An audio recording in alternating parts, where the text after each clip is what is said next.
जय श्री राम दोस्तों। मैं प्रवीण श्रीवास्तव स्वागत करता हूं आप सभी का मेरे YouTube चैनल दिव्य ज्योतिष मंथन के इस कार्यक्रम में, जिसका शीर्षक है ज्योतिष और आपका व्यवसाय। जैसा कि मैंने पहले ही आपको कहा था, ये इस श्रृंखला का दूसरा वीडियो है। हम लोग आज जो चर्चा करेंगे वो ज्योतिष और आपके व्यवसाय पर आधारित है। तो कार्यक्रम शुरू करने से पहले सबसे पहले मैं चाहूँगा कि मेरी आप सबसे रिक्वेस्ट है, आप सबसे ये अपील है कि मेरे इस वीडियो को आप ज़्यादा से ज़्यादा लाइक करें, ज़्यादा से ज़्यादा शेयर करें और इसे सब्सक्राइब करें।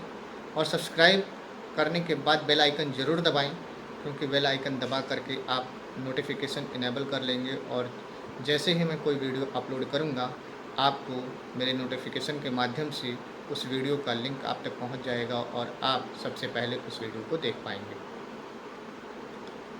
तो आइए शुरू करते हैं आज का हमारा कार्यक्रम, जिसका शीर्षक मैं पहले ही डिस्कस कर चुका हूं, जिसका शीर्षक है ज्योतिष और आपका व्यवसाय। शास्त्र कहता है उद्योगम पुरुषम लक्षणम, अर्थात उद्योग पुरुष का लक्षण है। लेकिन ये आज के परिवेश में सटीक नहीं बैठती। क्यों? क्योंकि पहले हमारे पुराने ज़माने में पुरुष को काम करने के लिए कारक माना जाता था, परंतु आज के डेट में जब दो लोगों को मिलकर के गृहस्थी चलानी है, तो आज की डेट में स्त्रियां भी बढ़ चढ़ करके अपनी सहभागिता निभा रही हैं और स्त्रियां भी, चाहे वो व्यवसाय हो या नौकरी हो, उसमें अपनी सहभागिता सुनिश्चित कर रही हैं। तो आपने इस जॉब को जब आप देखते हैं जॉब किस तरीके से कैसे किया जाता है और कुंडली के एक ज्योतिष की दृष्टि से कैसे किया जाता है, तो आप ये भी समझें कि जॉब या व्यवसाय करने के विभिन्न आयाम होते हैं। जैसे आपने आजकल देखा होगा कि लोगों को बहुत ज़्यादा दिमागी स्ट्रेस होती है, लोगों को बहुत ज़्यादा कुछ लोग ऐसे भी होते हैं जो कि नाइट शिफ्ट में काम करते हैं, कुछ लोग ऐसे होते हैं जिनको डे शिफ्ट में काम मिलता रहता है। तो आजकल जॉब के विभिन्न आयाम हैं। पुराने ज़माने में क्या होता था? पुराने ज़माने में हमारे पास सिर्फ 2-3 गिने चुने हुए जॉब होते थे। जैसे लोगों को पता होता था कि पुराने ज़माने में कि आप डॉक्टर बनेंगे, आप वकील बनेंगे, आप शिक्षक बनेंगे या आप साइंटिस्ट बनेंगे, इस तरीके के पुराने जॉब्स होते थे। परंतु आज विभिन्न प्रोफ़ेशन, आपके जो प्रोफ़ेशन हैं वो विभिन्न प्रकार के हैं। आपके प्रोफ़ेशन की कोई सीमा नहीं है, ठीक है? तो आइए जानते हैं कि ज्योतिष की दृष्टि से इसको हम कैसे देखें, कैसे ये एनालाइज़ करेंगे ज्योतिष की दृष्टि से कि आपका जो कुंडली है, आपकी जो होरोस्कोप है, वो क्या रिप्रेजेंट कर रही है, आपको किस लाइन में जाना चाहिए, आपका होरोस्कोप क्या रिप्रेजेंट कर रहा है कि आपको किस तरीके की पढ़ाई करनी चाहिए, किस तरीके की आपकी जॉब होनी चाहिए या किस तरीके की आपकी जॉब है या किस तरीके का व्यवसाय आप वर्तमान में कर रहे हैं और क्या इच्छा है। देखिए, जैसा कि आप सभी को इसका सर्वविदित है कि कुंडली के जो चारों केंद्र भाव होते हैं, केंद्र भाव का मतलब जो पहला भाव होता है, चौथा भाव होता है, सातवां भाव होता है और 10वां भाव होता है, ये केंद्र के चारों भाव होते हैं। तो जो इसमें दसम भाव होता है, दसम भाव इम्पॉर्टेंट होता है आपके व्यवसाय या आपके कर्म के लिए। दसम भाव आपका निर्धारण करता है कि आपका कर्म कैसा होगा। दसम भाव ये निर्धारित करता है कि आपके द्वारा चुना गया व्यवसाय कैसा होगा। तो हम किसी की अगर जन्म कुंडली देखते हैं और जन्म कुंडली उठा करके हम सबसे पहले जो चीज़ देखते हैं वो होता है उसका 10वां भाव। अब सबसे पहले समझते हैं कि 10वां भाव होता क्या है। देखिए, काल पुरुष की कुंडली में 10वां भाव चूँकि रिप्रेजेंट करता है, अगर आप काल पुरुष की कुंडली उठाएं तो काल पुरुष की कुंडली में 10वें भाव को शनि उसका स्वामी होता है। शनि क्यों स्वामी होता है? क्योंकि शनि कर्म का कारक है। शनि को कर्म का कारक माना गया है, ठीक है। अब बात आती है कि इसकी दिशा क्या है, इसको कैसे देखा जाए कि इसकी दिशा क्या है। तो सर्वप्रथम आप समझिए कि जो दसम भाव होता है, दसम भाव दक्षिण दिशा का कारक होता है। और जैसा कि आप सभी जानते हैं कि सूर्य की जो प्रकाश या सूर्य की जो लालिमा होती है, वो आपकी लालिमा जब आपका दोपहर का समय होता है तो उस समय वो अपना सर्वश्रेष्ठ रूप होता है, सूर्य देवता का अपना सर्वश्रेष्ठ रूप होता है। तो इसी प्रकार सूर्य को दसम भाव में, चूँकि दिग्बल प्राप्त है, इसलिए सूर्य दसम भाव में दिग्बली होकर के बहुत ही अच्छा रिजल्ट देते हैं। सूर्य को अगर सूर्य किसी भी तरीके से आपके दसम भाव से संबंध बना लेता है, तो ऐसे व्यक्ति के अंदर वाक् चातुर्यता आ जाती है। ऐसे व्यक्ति को राजपद या उच्च पदस्थ वो अधिकारी बन सकता है। देखिए, ये तो निर्धारण होता है कि दसम भाव किस तरीके का कार्य करता है। अब आइए बात करते हैं कि अगर दसम भाव जो है वो नीचस्थ हो, या दसम भाव में ग्रह नीच के हो जाएं, या दसम भाव में कोई ऐसा ग्रह बैठा हुआ है जो कि अस्त है, ठीक है, या दसम भाव का जो कारक है, कारक ग्रह वो पाप कर्तरी योग में है, तो ऐसे व्यक्ति को जॉब हो या व्यवसाय, उसमें उनको उन्नति बिना प्रयत्न नहीं मिलती, क्योंकि उनको कर्म बहुत करना पड़ता है, उनको उस हिसाब से उन्नति नहीं मिलती जिस हिसाब के वो अधिकारी होते हैं।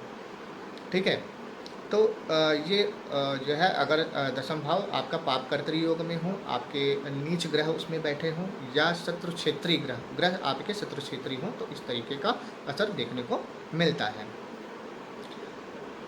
दूसरी बात कि अगर दसम भाव आपका किसी 6, 8 और 12 ये 2 स्थान माने गए हैं कालपुरुष की कुंडली में। 6वां स्थान, 8वां स्थान और 12वां स्थान, ये कालपुरुष की कुंडली में ये 2 स्थान माने गए हैं। तो अगर इनसे रिलेटेड कोई ग्रह या इन भावों के स्वामी ग्रह अगर दशमेश यानी दसम भाव का जो स्वामी ग्रह है उससे संबंध बना ले, या दशमेश षष्ठेश, दशमेश अष्टमेश, द्वादशेश और दशमेश का कोई संबंध आपस में बन जाए, तो इस प्रकार की युति संबंध में भी आपको श्रेष्ठ सफलता नहीं मिलती है।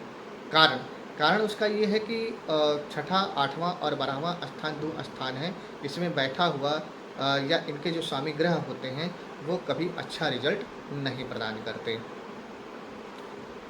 अब बात आती है कि कैसे भी ये विचार करें कि दसम भाव में कौन से ग्रह कौन कौन सा फल देते हैं। तो आइए जानते हैं। शुरुआत करते हैं ग्रहों के राजा से। ग्रहों का राजा कौन है? ग्रहों के राजा हैं सूर्य। ठीक है, ग्रहों के राजा सूर्य हैं, तो उनकी प्रवृत्ति कैसी है? उनकी प्रवृत्ति है आदेशात्मक, उनकी प्रवृत्ति है राजशाही, उनकी प्रवृत्ति है उनके अंदर ऐसे व्यक्ति जिनका दसम भाव जो कि कर्म को दृष्टि डाल दे या कर्म से किसी भी तरीके से सूर्य का रिलेशन हो जाए, तो ऐसे व्यक्ति को सरकारी नौकरी मिलती है, राज सम्मान मिलता है। ऐसे व्यक्ति का संबंध राजसत्ता से भी हो सकता है, वो व्यक्ति बड़ा व्यापारी भी बन सकता है, और वो व्यक्ति बहुत बड़ा अधिकारी यानी उच्च पदस्थ अधिकारी भी हो सकता है। अगर दूसरे नंबर पे बात करते हैं हम चंद्रमा की। अगर चंद्रमा किसी भी तरीके से आपके दसम भाव से संबंध बनाता है, तो चंद्रमा दसम भाव से संबंध बनाने पर उसका रिजल्ट ये होगा कि वो व्यक्ति कला प्रेमी होगा, वो व्यक्ति मत्स्य पालन का कार्य कर रहा होगा, या वो व्यक्ति खेती से संबंधित कार्य कर रहा होगा, या उस व्यक्ति के अंदर ऐसी कलात्मकता वाली चीज़ें होंगी जिससे चंद्रमा रिप्रेजेंट करता है, जो कि चंद्रमा रिप्रेजेंट करता है, जो कि जैसे जलीय भावना भी आपकी उस चंद्रमा से रिप्रेजेंट होकर के आती है। अब बात करते हैं मंगल की। देखिए, मंगल का प्रवृत्ति, मंगल की जो प्रवृत्ति है वो प्रवृत्ति है कैसी? मंगल को सबसे पहले समझते हैं कि मंगल है कैसा। मंगल है कैसा? मंगल है सेनापति। ग्रहों में मंगल को सेनापति की संज्ञा दी गई है, तो आपके अंदर जो भी साहस या आपके अंदर जो भी ऊर्जा आती है उसका कारक मंगल होता है। तो यहाँ पर अगर मंगल बैठे तो मंगल को दिग्बल प्राप्त होता है यहाँ पर, तो ऐसे व्यक्ति को असाधारण रूप से व्यावसायिक क्षमता आ जाती है। ऐसा व्यक्ति बहुत ही असाधारण रूप से साहसी हो जाता है, और ऐसा व्यक्ति अपने कर्म को एन केन प्रकारेण निकाल लेता है। तो अगर दसम भाव से अगर मंगल का संबंध बन जाए, उस ग्रह से संबंधित वो रिजल्ट दे, तो उस ग्रहों में क्या क्या आते हैं? उस ग्रह में आते हैं आपके बिजली विभाग, उस ग्रह में आते हैं आपके सेना, आपकी पुलिस, आपके जवान, और उस ग्रह में आपके आते हैं जो आपके विभिन्न प्रकार के जो अभियांत्रिक चीज़ें होती हैं, वो भी मंगल के प्रभाव में आता है। तो मंगल उससे संबंध बना लेता है। फिर बात करते हैं दसम भाव से अगर बुध की दृष्टि हो जाए तो क्या प्रभाव होता है। देखिए, दसम भाव में अगर बुध अपना प्रभाव दे या दसम भाव से किसी भी तरीके से बुध के संबंध बन जाए तो ऐसा व्यक्ति बहुत उच्च कोटि का लेखक बन सकता है, बहुत उच्च कोटि का शिक्षक बन सकता है। ऐसा व्यक्ति वक्ता भी हो सकता है, अकाउंट से रिलेटेड काम कर सकता है। ऐसे व्यक्ति को गणितज्ञ, गणित से रिलेटेड भी काम करने को देखने में आया है। लेकिन मेरे अपने अनुभव में, जो कि मैं अपने अनुभव को एक साझा करना चाहूँगा कि बुध को दसम भाव में बहुत अच्छा मैं नहीं मानता। क्यों नहीं मानता? उसका कारण है। पहला तो ये कि बुध दसम भाव में, बुध नपुंसक ग्रह है। सबसे पहली बात कि बुध नपुंसक ग्रह है, लेकिन वो जब दसम भाव में बैठता है तो दसम भाव से संबंधित वो रिजल्ट भी देता है, या जिस ग्रह के साथ हो जाता है उस तरीके का वो रिजल्ट उसमें प्रदान करने लगता है। तो बुध के साथ अगर मान लीजिए बुध के साथ मंगल, मैंने अपने अनुभव में ये पाया है कि बुध के साथ अगर मंगल की दृष्टि संबंध हो जाए या बुध के साथ मंगल का किसी प्रकार से कोई संबंध हो जाए तो व्यक्ति के मन में हिंसात्मक प्रवृत्ति आ जाती है। तो ऐसा व्यक्ति अपने जो हिंसात्मक प्रवृत्ति की वजह से अपनी जॉब में या अपने व्यवसाय में किसी भी तरीके की हानि उठाने लगता है अपनी हिंसात्मक प्रवृत्ति की वजह से। अगर बुध के ऊपर मान लीजिए बुध दसम भाव में है आपका और बुध के ऊपर किसी भी प्रकार से आपके चंद्रमा की दृष्टि पड़ रही है तो ऐसा व्यक्ति भावनात्मक रूप से बहुत उसके अंदर बहुत सारी भावनाएं होती हैं, भावनात्मक रूप से बहुत ज़्यादा होता है वो, और अपनी भावनाओं में आकर के वो अपने बिजनेस या अपनी जॉब का नुकसान कर बैठता है। बात आती है कि दसम भाव में बैठे हुए बुध पर अगर शनि की दृष्टि हो तो क्या होता है। देखिए मैंने अपने अनुभव में पाया है कि अगर बुध के ऊपर शनि की दृष्टि आ जाए तो ऐसे व्यक्ति थोड़ा सा संकालु स्वभाव के हो जाते हैं, उनके अंदर थोड़ा सा उद्विग्नपन आ जाता है। वो अपने बिजनेस या जॉब को रिलेटेड कभी कभी लेकर के बहुत ही ज़्यादा डिप्रेशन में भी आ जाते हैं। कभी कभी वो उनको ऐसा होता है कि वो डिप्रेस हो जाते हैं, क्योंकि शनि विछोह का कारक है। शनि कारक है आपकी जिस चीज़ जो जो आपके ग्रह होते हैं जैसे शनि है, राहु है, ये विदेशण के कारक होते हैं। ये जहाँ पे दृष्टि डालते हैं उस चीज़ से आपको दूर ले जाते हैं, तो शनि उसी तरीके का एक कारक है। फिर बात करते हैं बुध में बृहस्पति की। देखिए बृहस्पति बहुत ही सौम्य ग्रह है, और बृहस्पति सौम्य ग्रह होने की वजह से चूँकि उसको देवताओं के गुरुओं की संज्ञा प्राप्त है और वो बहुत ही सौम्य ग्रह है। वो अगर आप बृहस्पति की प्रवृत्ति को देखें तो बृहस्पति धन का कारक है, बृहस्पति पुत्र का कारक है, बृहस्पति आपकी मुखारबिंदुओं को प्रवृत्त ओज देने का भी कारक बृहस्पति होता है। तो अगर बुध के साथ बृहस्पति का संबंध हो जाए या बुध के ऊपर बृहस्पति किसी भी प्रकार से दृष्टि डाल दे तो मैंने अपने अनुभव में पाया है कि ऐसा व्यक्ति बहुत ही सांसारिक मोहमाया में आ जाता है, और ऐसे व्यक्ति को क्या होता है कि चूँकि उसको गुरु जैसी उसकी योग्यता या उसके गुण, यूँ कहें कि उसके गुण जो है वो गुरुओं जैसी हो जाती है, तो वो व्यक्ति अपनी गुरुता, यानी अगर अब गुरु की डिग्री अगर हम देखें तो गुरु की डिग्री अगर ज़्यादा हो जाए बुध से और दसम भाव में बुध हो तो ऐसा व्यक्ति अपनी मधुरता के चक्कर में, अपनी जो उसके साधुता व साधुवादिता है उसके चक्कर में अपना सब कुछ गंवा देता है। यानी उसको अपने व्यवसाय में और अपने जॉब में अपनी साधुवादिता के चलते प्रॉब्लम आती है। तो ये मैंने अपने अनुभव से पाया है। अब आइए देखते हैं कि दसम भाव पर अगर बृहस्पति की दृष्टि पड़े तो उसका क्या रिजल्ट होता है। देखिए दसम भाव पर अगर बृहस्पति किसी भी तरीके से अपना संबंध बना ले तो उस व्यक्ति को बहुत ही अच्छी सफलता मिलती है। लेकिन मैंने अपने अनुभव में पाया है कि बृहस्पति अगर दसम भाव में बैठ जाए या बृहस्पति दसम भाव से संबंध बना ले तो ऐसे व्यक्ति को सफलता तो बहुत अच्छी मिलती है, उच्च पदस्थ नौकरी मिलती है, उच्च पदस्थ अधिकारी भी हो जाता है, बहुत अच्छा व्यवसाय कर लेता है, लेकिन उसकी उपलब्धियां नगण्य हो जाती हैं। उसकी उपलब्धियों का कोई जो है गिनती नहीं होती। उसकी उपलब्धियां किस तरीके की होंगी इसकी कोई गिनती नहीं होती। मैं आगे ये भी बताऊंगा, हालांकि उसके लिए बहुत सारी चीज़ें हमें देखनी होती हैं, पत्रिका में बहुत सारी चीज़ें ऐसी होती हैं जहाँ से हमें ये निर्णय लेना होता है कि व्यक्ति का जो है कर्म किस तरीके का है और उसमें किस तरीके की परेशानी आएगी।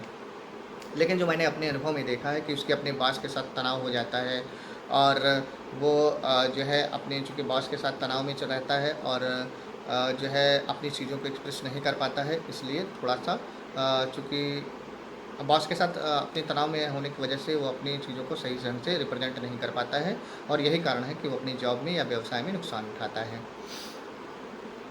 अब आते हैं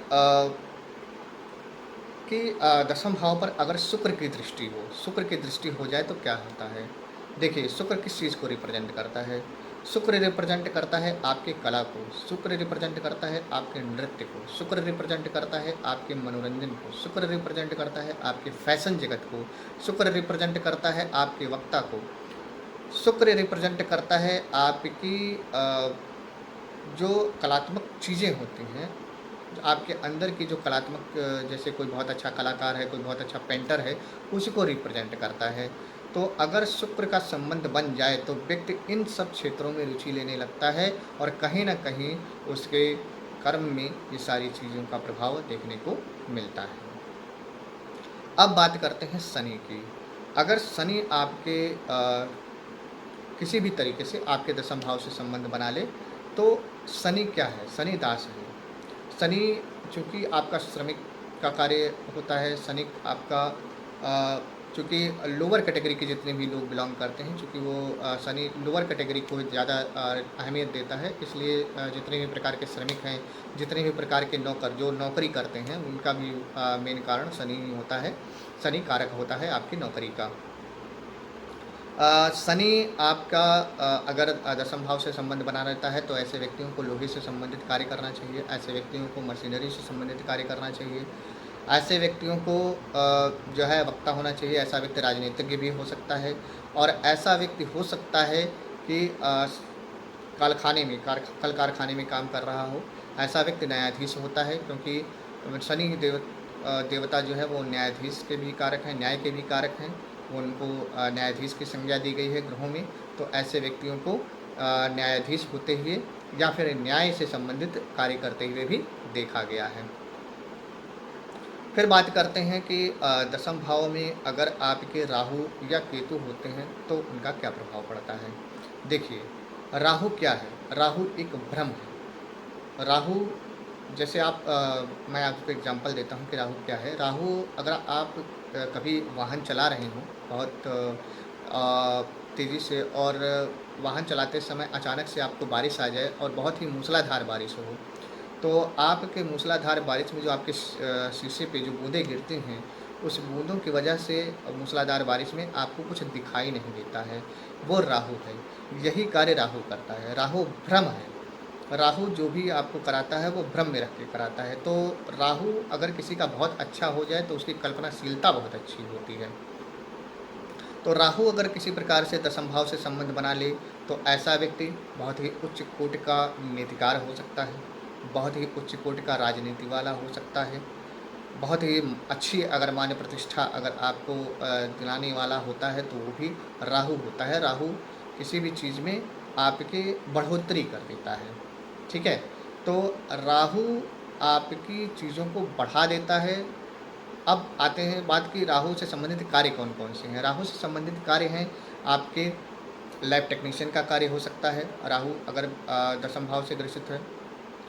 दशम भाव पे अगर राहु की दृष्टि है तो ऐसा व्यक्ति कंप्यूटर से संबंधित क्षेत्र में कार्य कर सकता है, ऐसा व्यक्ति वेब डिजाइनिंग का कार्य कर सकता है, ऐसा व्यक्ति कंप्यूटर प्रोग्रामर हो सकता है। यानी कंप्यूटर से जुड़ी हुई जितनी भी चीज़ें हैं वो सब राहु है, वो राहु के अंतर्गत आती हैं, जिसको आप टच नहीं कर सकते। आप भ्रम जो कि आपका भ्रम है, जो कि आपकी कल्पनाशीलता को उजागर करता है, वो राहु से देखा जाता है। तो अगर दशम भाव पे राहु का प्रभाव होता है तो ऐसे व्यक्तियों को लैब टेक्नीशियन का कार्य करते हुए, ऐसे व्यक्तियों को वेब प्रोग्रामिंग, वेब डिजाइनिंग का कार्य करते हुए, ऐसे व्यक्तियों को कंप्यूटर में दक्ष कार्य भी करते हुए देखा गया है। अब बात करते हैं केतु की। केतु जो है ग्रहों में उसको मंगल की संज्ञा दी गई है, तो मंगल से रिलेटेड जो भी कार्य होते हैं वो केतु भी करवाता है। तो हालांकि प्रभाव थोड़ा सा अलग होता है क्योंकि मंगल सेनापति है और केतु ध्वज का कार्य करता है। केतु ग्रहों में एक ध्वज को रिप्रेजेंट करता है आपके। तो आगे आने वाले वीडियोज़ में मैं बताऊंगा कि जो है कि राहु और केतु किन ग्रहों के साथ मिलकर के कौन सा योग इनका बनता है, मैं आगे आने वाली वीडियो में उसको भी आपको दूंगा। तो समझते हैं कि केतु जो है वो मोक्ष का कारक है। तो केतु आपको धर्मज्ञानी बनाता है, केतु आपको पुरोहिती देता है, केतु आपको किसी भी तरीके से आप किसी भी ऐसे कंसल्टेंसी का कार्य जो कि जुड़ा हुआ है धर्म कार्यों से, उसमें आपको ये लेके जाता है। तो इस प्रकार से हम देखते हैं कि दशम भाव से आजीविका का निर्धारण उनके ग्रहों के हिसाब से कैसे होता है। आने वाले वीडियोज़ में मैं आपको बताऊंगा कि दशम भाव में जो राशियां होती हैं, उन राशियों का क्या प्रभाव होता है आपके करियर का निर्धारण करने में। तो अभी इस वीडियो को चूँकि ज़्यादा लंबा नहीं करना चाहता मैं, और बहुत सारी ऐसी चीज़ें हैं जिनको बताना है आप लोगों को। आप मेरे साथ जुड़े रहिए। और मैं आपको एक सूचना देना चाहता हूँ कि मेरी वेबसाइट जो है वो अभी निर्माणाधीन है। मैं जल्द ही अपनी वेबसाइट लॉन्च करूँगा। आप सभी के समक्ष मैं अपनी वेबसाइट के माध्यम से भी उपलब्ध हो जाऊँगा। तो मैं आशा करता हूँ और ये उम्मीद करता हूँ कि आप सभी को ये वीडियो पसंद आया होगा।